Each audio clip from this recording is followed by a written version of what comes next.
అర్ధరాత్రి చీకటిలో జరిగే ఆకుకూరల వ్యాపారం తెల్లారే సరికల్లా అంతా మాయం. ఎందుకు ఇలా?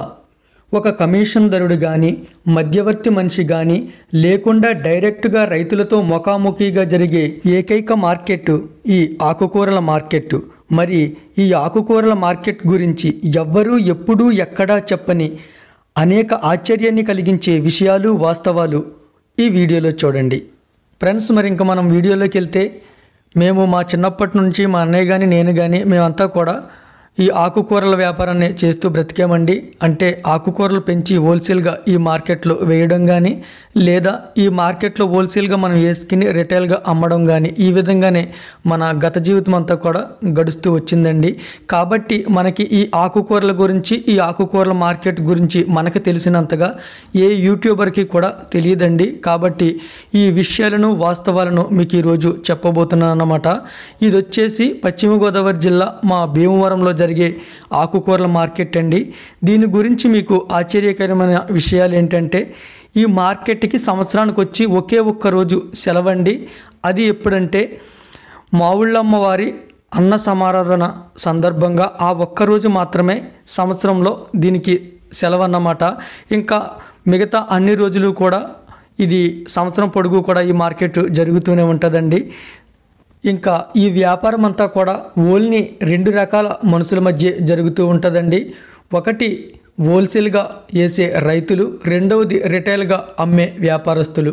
కేవలం ఈ రెండు రకాల మనుషుల మధ్య మాత్రమే ఈ మార్కెట్ అంతా కూడా జరుగుతూ ఉంటుందండి. ఇంకా ఈ వ్యాపారం అంతా కూడా ఓన్లీ చీకటిలోనే జరుగుతుందండి. తెల్లవారే సరికల్లా ఇక్కడికి వచ్చే వందలాది రైతులు కానీ, వ్యాపారస్తులు కానీ అందరూ కూడా వెళ్ళిపోతారన్నమాట. దానికి కారణాలు ఏంటంటే, ఈ పశ్చిమ గోదావరి జిల్లాలోనే అతిపెద్ద ఆకుకూరల మార్కెట్ ఇదేనండి. అంటే కూరగాయలు లేదా ఉల్లిపాయలు లాంటివి అయితే తాడేపల్లి గూడెం లాంటి పెద్ద పెద్ద మార్కెట్లు ఉన్నాయి. కానీ ఈ ఆకుకూరలకైతే మాత్రం ఆ తాడేపల్లి గూడెనికి కూడా ఇక్కడ భీమవరం నుంచే వెళ్ళాలన్నమాట. అంటే ఈ మార్కెట్ ఓన్లీ భీమవరం సిటీకే కదండి, భీమవరం దగ్గరలో ఉన్న అన్ని సిటీలకి కూడా ఈ భీమవరం మార్కెట్ నుండే సరఫరా అవుతాయి అన్నమాట. అంటే ఆకివీడు, గణపవరం, తాడేపల్లి గూడెం, అత్తిలి, పాలకొల్లు, నరసాపురం ఇలా చుట్టుపక్కల ఉన్న అన్ని సిటీలకి కూడా ఈ భీమవరం నుండే వెళ్తాయి అన్నమాట. కాబట్టి ఈ ఆకుకూరలన్నీ కూడా తెల్లవారేసరికల్లా వాళ్ళ అమ్మకానికి అక్కడికి వెళ్ళాలి. కాబట్టి ఇది తెల్లవారుజామున 3 గంటలకి స్టార్ట్ అవుతుందండి. ఉదయం తెల్లారేసరికల్లా ఈ మార్కెట్ ఎండ్ అయిపోతుందన్నమాట. అంటే తెల్లవారేసరికి అంతా కూడా ఈ వ్యాపారస్తులు ఏ ఊరు ఎక్కడికి వెళ్ళాలో అక్కడికి ఆకుకూరలని పట్టుకుపోతారన్నమాట, ఇక్కడ హోల్సేల్గా కొనుక్కుని. ఇంకా సిటీలే కదండి, ఇంకా పల్లెటూర్లు అయితే అంతే ఉండదన్నమాట. ఈ సిటీలకు ఆనుకుని ఉన్న వందలాది పల్లెటూరుల్లో ఏ ఊరికి వెళ్ళినా సరే తెల్లవారేసరికి తోటకూర, గోంగూర, పాలకూర, చుక్కకూర అని మా వాళ్ళు అమ్ముతూనే ఉంటారండి. రకరకాల ఆకుకూరలు వేసుకుని. ఇంతవరకు ఆకుకూరలు అమ్మేవారు ఓన్లీ ఆకుకూరలే అన్ని రకాలు వేసుకుని అమ్మేవారండి. కానీ ఇప్పుడు ఆకుకూరలతో పాటుగా ఈ కూరగాయలను కూడా పట్టుకుని వెళ్ళి అమ్ముతూ ఉన్నారన్నమాట. అంటే ఎల్లంట రిటైల్గా అమ్మేవారు 3 రకాలుగా అమ్ముతారండి. ప్రత్యేకంగా ఆకుకూరలు అమ్మేవాళ్ళు ఉంటారు, ఆకుకూరలు కూరగాయలు కలిపి అమ్మేవాళ్ళు ఉంటారు, మరలా ప్రత్యేకంగా కూరగాయలు అమ్మేవాళ్ళు ఉంటారన్నమాట. ఈ విధంగా ఈ వ్యాపారాన్ని ఎవరికి తోచిన విధంగా వారు చేస్తూ ఉంటారండి. ఇంకా ఈ మార్కెట్ ఎక్కడంటే మన భీమవరం కొత్త బస్ స్టాండ్ దగ్గర బుధవారం మార్కెట్కి ఆనుకుని పక్కన జరుగుతూ ఉంటుందండి, వార బ్రిడ్జి దిగువైన. ఇది ఉదయం ఎన్ని గంటల వరకు ఉంటుందంటే, ఇది కేవలం వెలుతురిని బేస్ చేసుకునే ఉంటుందండి. అంటే చీకటిలోనే ఈ వ్యాపారం జరుగుతుంది. వెలుగొచ్చేసరికి వ్యాపారస్తులు ఎక్కడోళ్ళు అక్కడికి వెళ్ళిపోతూ ఉంటారన్నమాట. అంటే ఉదాహరణకి వేసవకాలం అనుకోండి, ఉదయం 5 గంటలకు తెల్లారిపోతుంది. కాబట్టి తెల్లారేక ఒక అరగంట, మహా అయితే గంట చౌకైతే, అంతకు మించి ఎక్కువగా ఈ మార్కెట్ జరగదండి. అదే శీతాకాలం అనుకోండి, మనకి 7 గంటలకి తెల్లారుతుంది. కాబట్టి 7:30 లేదా మహా అయితే 8 గంటలు ఈ టైం కల్లా ఇక్కడ క్లోజ్ అయిపోతుందండి. ఇదంతా కూడా ఎక్కువగా చీకటిలోనే జరుగుతుందండి. ఇది ఇలా వెలుతురు వచ్చే కూడా ఏదైనా చౌకైతే ఒకళ్ళిద్దరు రైతులు ఒక అరగంట, గంట ఇక్కడ ఉంటారు అంతే.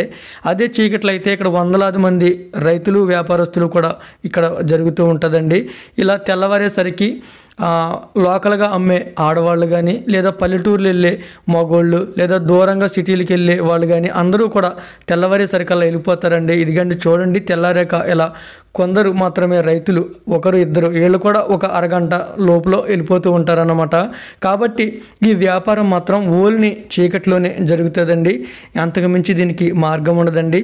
మరి చీకట్లో మనం తీసినా కూడా కెమెరాకి అంత సరిగా పడలేనందున ఈ మార్కెట్ మనకి సరిగా పడలేదండి. ఇంకా ఈ ఆకుకూరలు హోల్సేల్ కేసుకుని రిటైల్గా అమ్మేవాళ్ళు, ఆడవాళ్ళు, మగవాళ్ళు, నెత్తి మీద తట్ట పెట్టుకుని అమ్మేవాళ్ళు, మోటార్ సైకిల్ మీద అమ్మేవాళ్ళు, తోపుడు బండి మీద అమ్మేవాళ్ళు, దుకాణాలు వేసేవాళ్ళు, ఇలా చాలా టైప్ ఆఫ్ మనుషులు ఉంటారన్నమాట. ఒక్కొక్కళ్ళు ఒక్కొక్క విధంగా వీటిని వ్యాపారం చేస్తూ ఉంటారండి. మరి వీటి గురించి మిగతా విషయాలను వచ్చే వీడియోలో తెలుసుకోండి. అంటే ఆకుకూరలు అమ్మేవారి గురించి, ఆకుకూరలు పండించేవారి గురించి, వాళ్ళ జీవన విధానం, వాళ్ళ సంపాదన, ఇవి ఏ టైంలో ఎక్కువ ఆకుకూరలు వస్తాయి, ఎప్పుడు ఏ రేట్లు ఉంటాయి, ఎప్పుడు తక్కువకు వస్తాయి, ఎప్పుడు ఎక్కువగా వస్తాయి, ఎప్పుడు అన్ని రకాలు దొరుకుతాయి, ఎవరెవరు ఈ వ్యాపారం చేస్తారు, ఎంత రేటుకి కొంటారు, ఎంత రేటుకి అమ్ముతారు, మిగిలిన కూరలను ఏం చేస్తారు, ఇలా అనేక విషయాలను మీరు రాబోయే వీడియోలో తెలుసుకోండి. ఓకేనండి, మరి ఈ రోజుకి ఇదే వీడియో. ఈ వీడియో మీకు ఎలా అనిపించింది అనేది కామెంట్ రూపంలో తెలియజేయండి. వీడియో నచ్చితే లైక్ చేయండి. ఇంతవరకు మన ఛానల్ని సబ్స్క్రైబ్ చేయకపోతే సబ్స్క్రైబ్ చేసి ప్రోత్సహించండి. థ్యాంక్ యూ అండి. Thank you so much for watching. మీ ప్రేమ గాయకుడు జ్యోతి.